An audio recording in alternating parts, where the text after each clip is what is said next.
wala kang ginalaw dito? Nag-extend tayo ng at least 1.5 inches para makapal at matibay na hindi kagad nagkakap. What's up guys? Dito tayo sa Boss Mel Custom Seats Lasma. We will be doing customization doon sa upuan at pakita ko sa inyo yan. So guys, as you all know, nagko-customize tayo dito ng mga big bikes, especially Harley Davidson. Marami tayong nagawa ng Harley Davidson dito. So anong gagawin nito, Jason? Gusto nung customer na mas palapadin natin yung upuan dito sa likod kasi yung original niya is napakaliit lang talaga. Parang hirap siya umupo kaya gusto niya mas malambot, mas malapad. So most kasi ng mga Harley Davidson, medyo nag-focus lang sila sa driver, but pagdating dito sa passenger, medyo maliit. Depende yan kung gusto nyo palaparan at pataasan, no? So ano ba ginawa dito?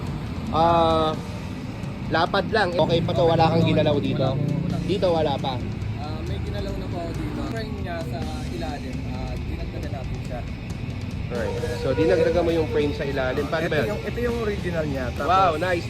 So ito yung original niya. nag-extend tayo ng at least 1.5 inches para mas So lumapad ibig sabihin, hindi lang tayo nag-customize sa foam, pati sa frame.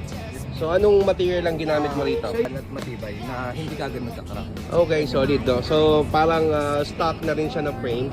In-extend natin para kasi hindi tayo pwede mag-extend agad dito na wala tayong saluhan dahil mahuhulog to pag inupuan. Tama ba, Jason? Opo, at saka mag-deform din yung foam habang tinatakan natin. Alright. Kaya kailangan natin siya. So ayan guys, nakita nyo naman kung balik natin. Okay, nakita nyo naman kung paano tayo mag-customize. Hindi lang siya basta-basta foam at kung makikita nyo, original foam na palagi kong binabanggit sa inyo na galing sa dealership.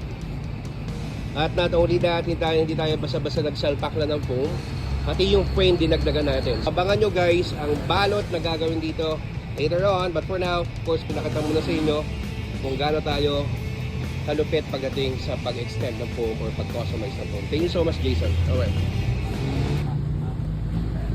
When I first met